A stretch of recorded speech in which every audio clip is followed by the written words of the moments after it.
Hello friend, आपका स्वागत है शॉर्ट हैंड स्टडी क्लासेस में। मेरा नाम है पूनम और आज हम डिक्टेशन लिखेंगे। तो चलिए वीडियो स्टार्ट करते हैं। ये है डिक्टेशन नंबर 27 और ये डिक्टेशन उन स्टूडेंट्स के लिए है जो अभी शॉर्ट हैंड सीख रहे हैं। जो स्टूडेंट्स रेगुलर क्लास अटेंड कर रहे हैं, रेगुलर डिक्टेशन लिख रहे हैं, वो ये जानते होंगे कि जैसे जैसे हम कोर्स कंप्लीट करते जा रहे हैं वैसे वैसे डिक्टेशन का लेवल बढ़ता जा रहा है।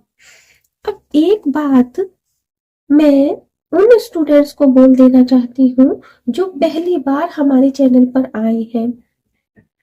डिक्टेशन लिखते समय यदि कोई ऐसा शब्द आए जिसकी आउटलाइन आपसे ना बने तो आपको क्या करना है, उसी में अटक के नहीं रहना। आपको क्या करेंगे, आप उस शब्द का पहला अक्षर हिंदी में लिखकर आप छोड़ देंगे और आगे डिक्टेशन लिखना स्टार्ट कर देंगे। इससे पहला बेनिफिट तो ये होगा कि आपका केवल एक शब्द छूटेगा, पूरा सेंटेंस नहीं छूटेगा। तो एक ही शब्द छूट पाएगा आपका। और इसके कुछ और बेनिफिट है, वो मैं आपको आगे बताऊंगी। अभी हम डिक्टेशन लिख लेते हैं। तो चलिए मैं डिक्टेशन बोलना स्टार्ट करती हूँ। स्टार्ट। एक बार की बात है, एक शहर में एक बड़े से पेड़ पर एक पक्षी रहता था जिसका नाम पोनिया था। यह बहुत ही सुंदर और सफेद रंग का था।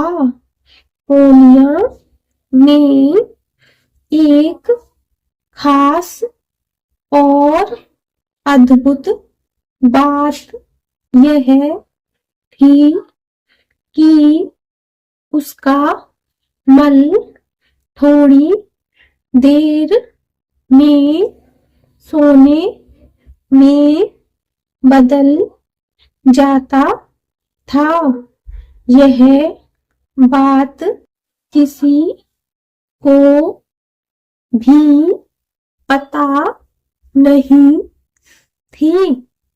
एक बार उस पेड़ के नीचे से एक राहगीर गुजर रहा था।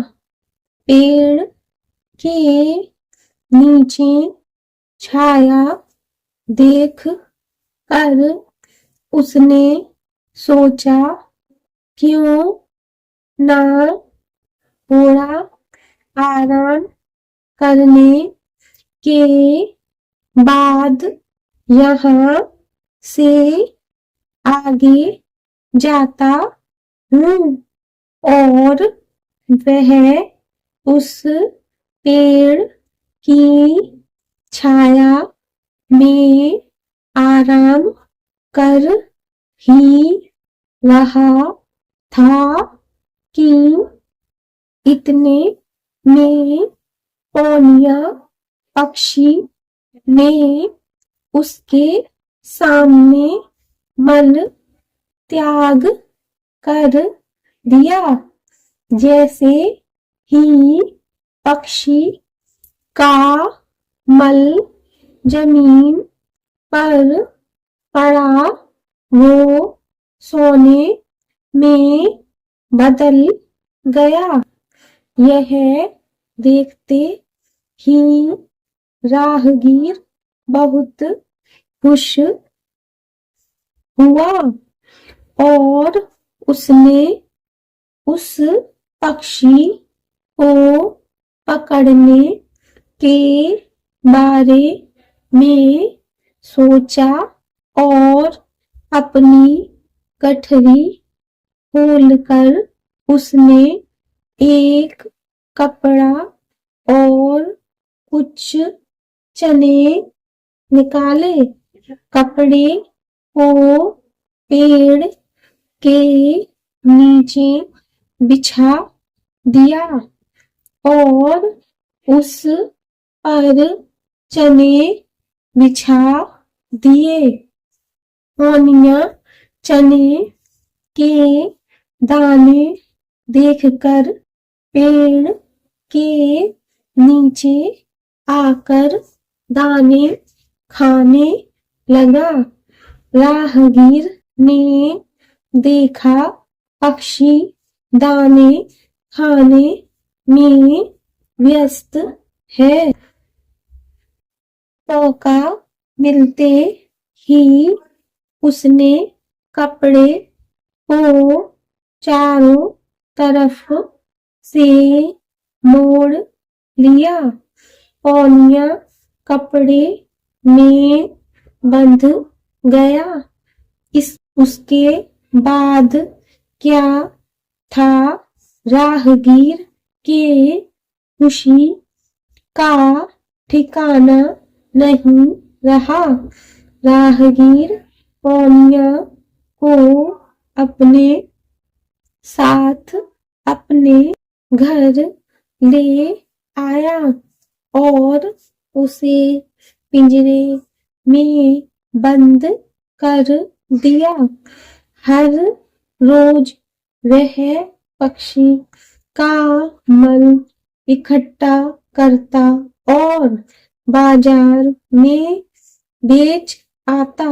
कुछ दिनों में देखते वह राहगीर अमीर बन गया। एक दिन राहगीर के मन में चिंता सताने लगी कि अगर राजा को इस बारे में पता चला। स्टॉप। इस डिक्टेशन की आउटलाइन को मैं स्क्रीन पर लगा दूंगी, वहां से आप चेक कर लेना। और इसकी आउटलाइन मैंने ऐसे ही तैयार की है, जहां तक मैं पढ़ा चुकी हूँ उसी हिसाब से मैंने उसे तैयार किया है। उतने ही शब्द चिन्ह जितना मैंने पढ़ा चुके हूँ और जितना चैप्टर में पढ़ा चुकी हूँ उसी हिसाब से ही केवल मैंने इसकी आउटलाइन तैयार की है। जो रेगुलर स्टूडेंट्स है वो देख लेंगे और समझेंगे। अब आपको क्या करना है, पहला काम तो आपको हमेशा की तरह मैं बताऊंगी क्या करना है। इस आउटलाइन को चेक कर लेंगे आप।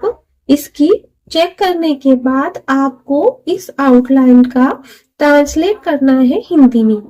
हिंदी में आप इसको अनुवाद करेंगे और जब आप इसको अनुवाद कर लेंगे तो उसको भी आपको चेक करना है। हिंदी में भी मैं स्क्रीन पर लगा दूंगी, आप वहां से हिंदी भी चेक कर लेंगे।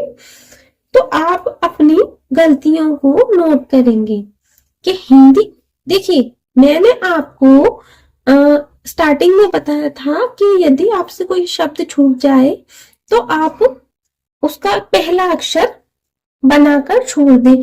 वो मैंने इसलिए कहा था, देखिए पहला बेनिफिट तो मैंने वही आपको बता दिया था कि आपकी डिक्टेशन नहीं छूटेगी। दूसरा बेनिफिट इससे ये होता है, पहला अक्षर लिखने से, देखिए जैसे ये एक स्टोरी है और ज्यादातर डिक्टेशन में स्टोरी होता है, कोई मैटर होता है तो हमें समझ आ जाता है किस चीज पर बात हो रही है। तो अगर आप मान लीजिए एक शब्द छूट गया, मान लीजिए दो भी शब्द आपको पूरी डिक्टेशन में छूट गए, तो आप आगे और पीछे की सेंटेंस को मिलाकर अंदाजा लगा सकते हैं कि वहां पर कौन सा शब्द हो सकता है। प्लस आपने पहला अक्षर भी लिख दिया है तो आपको अंदाजा लगाने में और ज्यादा सहायता मिलेगी। तो इसीलिए मैंने आपसे कहा था कि वैसे ही छोड़ने से अच्छा है कि आप पहला अक्षर लिखकर छोड़े। पहले मैं ऐसे ही बोल दिया करती थी कि पहला अक्षर लिखकर छोड़ दे, तो शॉर्ट हैंड में बना दिया जाता था, तो उससे कंफ्यूजन होती थी। क्योंकि कभी कभी पहले अक्षर मतलब एक ही अक्षर बनाकर शब्द चिन्ह भी होता है, जैसे कम क्या का शब्द चिन्ह है का बना देना लाइन के ऊपर, है ना। तो ऐसे कंफ्यूजन होती थी, इसीलिए आपको हिंदी में लिखना है। तो आपकी हिंदी जब आप अनुवाद करेंगे तो वहां पर आपकी गलतियां कम होंगी, वरना आप देख भी लीजिएगा जब आप चेक करेंगे तो शॉर्ट हैंड में आप जितनी गलतियां होंगी और उसके बाद आप हिंदी अनुवाद करके उन गलतियों को देखेंगे तो वहां पर अंतर आ जाएगा। दूसरा बेनिफिट ये है, ठीक है।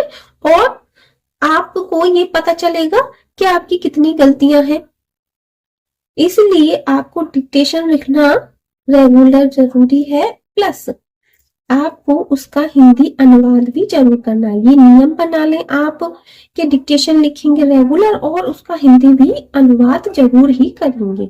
अब आपने गलतियां लिख ली, नोट कर ली, आप देखेंगे कि हिंदी अनुवाद करेंगे और इस तरह ही अगर डिक्टेशन लिखी है तो वहां पर आपकी गलतियां कम होंगी। अब जो जो आपकी गलतियां हैं, मान लीजिए किसी शब्द की आउटलाइन नहीं बनी है या किसी शब्द चिन्ह को नहीं याद आया है, आपको नहीं बना पाए हैं, उन गलतियों को आपने नोट कर लिया। अब उनको आप प्रैक्टिस करें। प्रैक्टिस करने के बाद आपको क्या करना है, दोबारा से इस डिक्टेशन को लिखना है, फिर दोबारा से इसे ट्रांसलेट करना है। तो ऐसे देखिए, एक तो आपको आपकी प्रैक्टिस अच्छी होगी और आपकी स्पीड और एक्यूरेसी दोनों बढ़ेंगी, प्लस आपको कॉन्फिडेंस भी बढ़ेगा। तो इसी तरह आपको डिक्टेशन लिखना है, ऐसे नहीं डिक्टेशन लिख लिया और बस छोड़ दिया।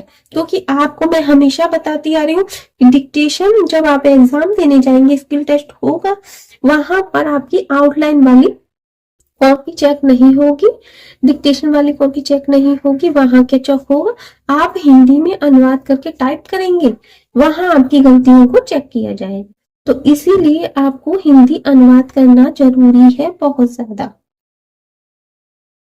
चलिए मिलते हैं अगली क्लास में। धन्यवाद।